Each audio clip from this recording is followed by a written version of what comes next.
Auzubillahiminash-shaytanir-rajim. Bismillahir-rahmanir-rahim. Topic ions and fat. Chemical structure. Ions and fats important for storing the chemical energy in the living things. Oils are liquids, fats are solids. Made from ester of propane 1,2,3 triol, commonly known as the glycerine or glycerol, plus long chain carboxylic acids. You may see here, this is the example of the example and structure of the glycerol, and this is a palmitic acid. One glycerol and three palmitic acid combine to form a fat and oils and fats. हिकिड़ी ॻाल्हि तव्हांखे यादि रखणी आहे जेको आहे propane जेको आहे 1,2,3 ट्रायोल प्रोपेन सां जॾहिं पाल्मेटिक एसिड अटैच थींदो त थी सघे थो इहे साॻा टिनि जॻहियुनि ते पाल्मेटिक एसिड इहा अटैच हुजे या हिकिड़ी जॻह ते को ॿियो फैटी एसिड्स अटैच थी वञे त पोइ जेको आहे इन ते इफेक्ट पवंदो आहे। तव्हांखे इहा शइ ज़हन में रखणी आहे त हिकु ग्लाइसरोल सां टे फैटी एसिड्स अटैच थिया आहिनि, तंहिंखे चइबो आहे इनखे ट्राइग्लिसराइड फैटी एसिड्स। स्ट्रक्चर मां खणी आयो आहियां कुझु फैटी एसिड्स जा तव्हांजे साम्हूं आहिनि ऐं ट्रेडिशनल जेके नेम आहिनि उहे बि लिखियलु आहिनि तव्हांजे साम्हूं। उन्हनि में कुझु सेचुरेटेड आहिनि ऐं कुझु अनसेचुरेटेड आहिनि। त हिकिड़ी शइ तव्हांखे यादि रखणी आहे, उहा कहिड़ी आहे ग्लिसराइड जेके आहिनि ट्राई ईस्टर्स जेके आहिनि, छो जो इहो वन ग्लाइसरोल जेको आहे ईस्टर लिंकेज ठाहींदो फैटी एसिड्स सां, त पोइ ट्राइस्टर्स triglycerides 3 carboxylic acid react with the triol. This is the triol. Glycerol is nothing, it is a triol. 3 carboxylic acids react with the 1 glycerol or 1 glycerine or triol. They may be the similar fatty acids are different. If these fatty acids are different, it means that 3 different fatty acids are arranged. तव्हांजे साम्हूं मां structure R हिकिड़ी ॿी आहे, ही R ॿी आहे, ही ॿार ई आहे। इन जो मतिलबु आहे टे मुख़्तलिफ़ फैटी एसिड्स अटैच थिया आहिनि। पोइ छा थींदो, 3 acids groups not all alike often found in the natural oils and fats and they are commonly known as the mixed triesters. Who normal ट्राइस्टर्स सॾिबा आहिनि, पर जॾहिं मिक्स्ड लफ़्ज़ इस्तेमालु थिए जंहिंजो मतिलबु इहो हूंदो त टे डिफरेंट फैटी एसिड्स हिकिड़े ग्लाइसरोल सां अटैच थिया आहिनि ऐं टे सिमिलर फैटी एसिड्स जेकॾहिं ग्लाइसरोल सां अटैच थियनि त पोइ सिंपल ट्राइस्टर्स चवराईंदा आहिनि या सिंपल जेको आहे ऑयल चवराईंदा आहिनि। ही मिक्स्ड ऑयल या मिक्स्ड ट्राइस्टर्स चवराईंदा आहिनि। Fat and fatty acids unbranched hydrocarbon chain called fatty acids occur in the fats.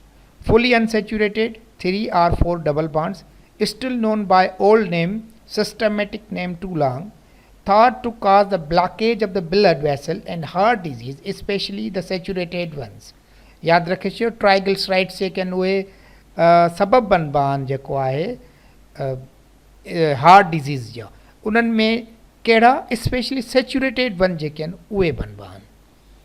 ऐं हाणे की जेका नई जदीद जेको आहे साइंस आहे उहा असांखे ॿुधाए थी त कोलेस्ट्रोल जे करे जेको आहे हार्ट अटैक नथो थिए, पर ट्राइग्लिसराइड फैटी एसिड्स जे करे जेको आहे थिए थो। उन्हनि में बि कहिड़ा ट्राइग्लिसराइड जेके सेचुरेटेड आहिनि। Fats natural oils and fats are mixture of the triesters can be split up by hydrolysis heat with concentrate sodium hydroxide. Means triesters plus sodium hydroxide will give the glycerol plus sodium salt. This is nothing, it is the soap. तव्हां जॾहिं बि fat खे जेको आहे sodium hydroxide सां react कराईंदा हो त पोइ तव्हांखे सोप ऐं ग्लाइसरोल मिलंदो आहे। And the basis of the soap manufacture example Palmolive convert the sodium salt to the free acids by adding the dilute HCl or other mineral acids.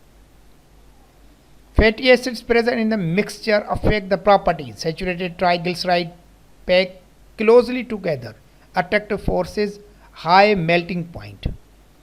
Unsaturated triglyceride molecule cannot pack closely together because of the cis double bond causes the kinks. Intermolecular forces are weaker, less energy needed to separate the molecule, lower melting point. हाणे सम्झ में तव्हांखे ॻाल्हि आई त सिस reason जे करे जेको आहे हिन जे अंदरि डबल बॉन्ड हूंदो आहे त डबल बॉन्ड से साईं ट्रांस खे जेको आहे वजूद में आणींदा आहिनि इन ई सबब जे करे इन जी मेल्टिंग पॉइंट जेका आहे उहा लो हूंदी आहे. Most natural oils needs processing to make them fit for the use. हाणे ही जेको मार्गेरीन जेका ठाहींदा आहियूं असां, इहा नॉर्मल ऑयल ऐं फैट आहिनि जेके घरनि में असां खाइण जे लाइ यूज़ था कयूं. हाणे उनखे कीअं ठाहियो वेंदो आहे, उनखे कीअं गुज़ारिबो आहे, उनजो हिकिड़ो मां मेथड खणी आयो आहियां. तव्हां हिकिड़ी ॻाल्हि यादि रखिजो, हीअ जेका स्ट्रक्चर जेका तव्हांजे साम्हूं अची रही आहे, प्रोसेसिंग यूनिट हूंदा आहिनि कहिड़ा केमिकल यूज़ था थियनि. मिसाल जे तौरु तव्हां हिकिड़ो मिक्सचर खयो आहे, तव्हां हिकिड़ो ॾिसो, तव्हां चओ था सर सूरजमुखी मां जेको आहे असांखे ऑयल मिले थो, छा सूरजमुखी खे तव्हां घोटे करे हुन मां ऑयल तव्हां घरनि में यूज़ करे सघो? No, you must pass these oil mixture from the different process, then it is able to form in the edible form. जे एडिबल फॉर्म खे चइबो आहे मार्गरीन एडिबल फॉर्म आहे जेको तव्हां नॉर्मली घरनि में यूज़ था कयो. छा कंदो तव्हां? First U take the oil mixture, उनखे रिफाइन कंदो. रिफाइन करण खां पोइ हाइड्रोजिनेशन में गुज़ारींदो. हाइड्रोजिनेशन जा छा खपनी? हाइड्रोजन कैटलिस्ट खपंदो. ऐं पोइ उनखे जेको आहे ब्लाइंडर में विझंदो. ब्लाइंडर में वञण खां पोइ इमल्सीफायर में दाख़िल थींदो. इमल्सीफायर में फैट फ्री मिल्क ऐं फ्लेवर जेको आहे उहे एड कया वेंदा आहिनि ऐं पोइ तव्हांखे मार्गरीन मिलंदो आहे. ऐं इहो हिते असां प्रोसेस खणी आया आहियूं. Most natural oil needs processing to make them fit for the use. Hydrogenation of unsaturated oils make the margarine. Controlled hydrogenation makes oil more solid. Pass the H2 through the heated oil nickel catalyst. Add the flavor, salt and vitamins. And this is the industry you will make it at your home for the preparation of the margarine or oil and fat for commercial use.